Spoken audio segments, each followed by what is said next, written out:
ते न्यारा तेरा जाट जाटनी। और हमेशा की तरह स्वामी विवेकानंद जी के एक रिपोर्ट के साथ करते हैं आज की शुरुआत। स्वामी विवेकानंद जी ने कहा था, किताबें संख्या में अनंत हैं। इतनी किताबें हैं कि जिनके हम क्या है गणना नहीं कर सकती। इनसे जो ज्ञान हमें ग्रहण करना है वो ज्ञान ग्रहण करें और उसके ऊपर खरा उतरने की कोशिश करें।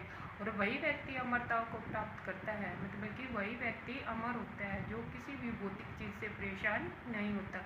और इसी के साथ करते हैं आज के व्लॉग की तो यहाँ मैंने आज करी थी ड्रेसिंग टेबल की सफाई। और ड्रेसिंग टेबल के इस वाले रैक के अंदर है ना बहुत सारा सामान पड़ा था। इसके अंदर मेडिसिन भी थी और सामान क्या था मिक्स हो रहा था। इसके अंदर मेडिसिन भी थी, फोन के eraser, cutter, pen, nail paint, मतलब कि सारे सामान इसके अंदर मिक्स हो रहा था। मैं कई दिन से सोच रही थी इसकी सफाई कर दूँ और आज फाइनली इसका टाइम आ ही गया। तो मैंने सवेरे सवेरे सुबह स्कूल में भेजा और सुबह उनके स्कूल के जाने के बाद सबसे पहले यही काम किया कि सबसे पहले आज करनी है ड्रेसिंग टेबल की सफाई। तो ये रैक बाहर निकाला। इसके अंदर जितनी मेडिसिन थी कुछ ऐसी थी कि जिनके अंदर टैबलेट थी, लेकिन कुछ ऐसे भी थी जो खाली हो गई थी। तो मैंने जितनी टैबलेट थी वो काट कर अलग कर दी और जो खाली पाउच थे वो अलग निकाल दिए। तो यहाँ मैंने टैबलेट थी, जो क्रीम थी, क्रीम जैसे मुँह हो गई और ये अल्सर मुँह के अंदर छाले हो जाए उसकी जो क्रीम वगैरह थी वो सारी हमने एक डिब्बे के अंदर डाल के रख दी। तो इस तरह से यहाँ पे जो टैबलेट थी, कटर थे, पेन थे, वो दोनों मैंने अलग अलग डिब्बे के अंदर रख दिए थे। और यूँ लगा लो जो सबसे ज़्यादा सामान मिला था ना वो मिला था मेडिसिन। यूँ मान के चलो 1000-2000 की तो मेडिसिन नॉर्मली टैबलेट जो कफ सिरप हैं जैसे पेन किलर हो गए, तो ये सब सारी चीज़ें इस एक ही रैक के अंदर पड़ी हुई थी। तो इस तरह ये मैंने सारी अलग अलग छाट कर अलग अलग डिब्बे के अंदर क्या कर दी थी पैक। और यहाँ पे यूँ एक रखा था ऑयल। यू ऑयल मान लो मेरे पास है ना कम से कम 3 साल का रखा है। ये ऑयल इसलिए रखा था, ये किसी ने मेरे को दिया था लेकिन मेरा कुछ काम नहीं आया। यूँ बोलते हैं ना जब डिलीवरी होती है, डिलीवरी होने के बाद जो पेट पर निशान से पड़ जाते हैं तो उन पे लगाने के वो निशान ख़त्म हो जाते हैं। ये शायद बायो ऑयल है, लेकिन मेरे ये ऑयल कुछ काम नहीं आया था। तो ये ऑयल भी यूँ का यूँ ये रखा है, तो ये भी मैंने उठा के यूँ का यूँ दोबारा से रख दिया। और यहाँ ये जो रैक था इसकी कर दी थी मैंने पूरी तरह से सफाई। ये रैक भी धो लिया था और इसके अंदर जो सामान था अलग अलग डिब्बे के अंदर डाल के रख दिया था और जो एक्स्ट्रा सामान है वो कर दिया था अलग। Our hearts beat to the city streets. We began to feel the fire. We rise like tall buildings as the chemicals they take us higher. The night's young. पैसा ही पैसा। और यहाँ पर इस सामान को देखकर इसके अंदर कुछ सामान मेरे को ऐसा मिल गया था जो शादी के टाइम ख़रीदा था। और जब शादी के टाइम ख़रीदा था मम्मी पापा के साथ है तो वो कुछ यादें याद आ गई थी। रोई, उनको याद करके थोड़ी खुशी भी हुई कि हाँ ऐसे वो चीज़ ले ली थी, ऐसे ख़रीदी थी, वहाँ से ख़रीदी थी। वो सारी चीज़ें एक बार याद आ गई थी। फिर ये देखा कि 5 साल से वो ऐसा का ऐसा रखा है, कुछ यूज भी नहीं हो रहा। क्योंकि कुछ सामान ऐसा होता है अगर हम डेली कहीं जॉब वगैरह पे जाते हैं तो तब मैक्सिमम यूज में आता है। अगर पूरा दिन घर रहते हैं तो नॉर्मली रहता है, कोई इतना मतलब कि मेकओवर करके नहीं रहता। तो वो सामान यूँ का यूँ रखा ही रहता है। तो यहाँ पर वो कुछ ऐसा था कि जो यूँ का यूँ रखा हुआ था, पर चलो रखा है तो रखा रहे, अब कर भी क्या सकते हैं।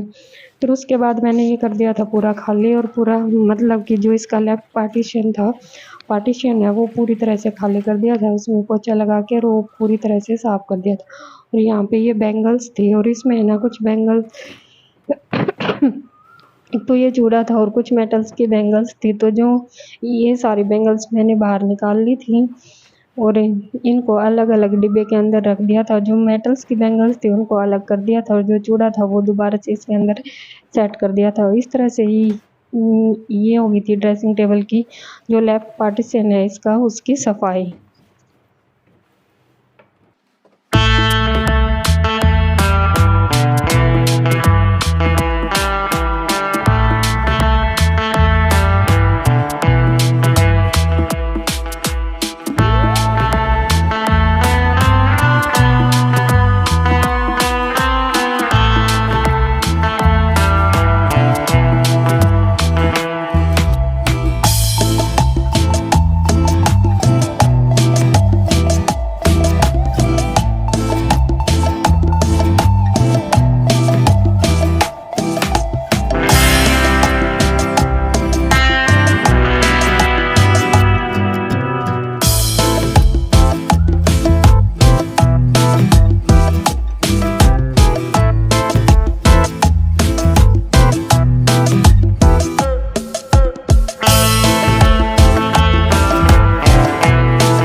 यहाँ पर मैंने ये बैंगल्स थी ये भी अलग से सेट कर दी थी, जो मेटल बैंगल्स थी वो अलग रख दी थी और जो ये चूड़ा था ये अलग रख दिया था। मेटल बैंगल्स को मैंने ना अखबार के अंदर फोल्ड करके रख दिया था, क्योंकि मेटल बैंगल्स से एयर के साथ कांटेक्ट होकर उनकी शाइनिंग चली जाएगी, तो इसलिए वो अखबार के अंदर फोल्ड करके रख दी थी यूं की यूं। और ये मान लो कि पूरी तरह से और ये मेरे को खास चीज मिली थी, ये सफाई करते टाइम आई लैसेज, या यूं मान लो पलक जो शादी के टाइम आंखों पर चिपकाते हैं, और ये शादी के टाइम की यूं रखी थी। फिर इसके बाद मशीन भी धरी थी, मैंने सोची इसका भी जी दुखी हो रहा होगा, तो या मैंने मशीन भी पूरी क्लीन करके ढक ढक कर रख दी थी। और फाइनली सफाई करने के बाद ही जितना भी सामान था ठूस ठूस कर दोबारा से कर दिया था ड्रेसिंग टेबल के अंदर सेट। ये फाइनली लुक थी। ये स्टडी चैनल के लिए मैंने वीडियो बनाई थी, तो ये उसकी क्लिप है। आई होप आपको आज का ब्लॉग अच्छा लगा होगा। अगर आपको ब्लॉग अच्छा लगा तो don't forget like comment and subscribe. Take care, much love, thank you.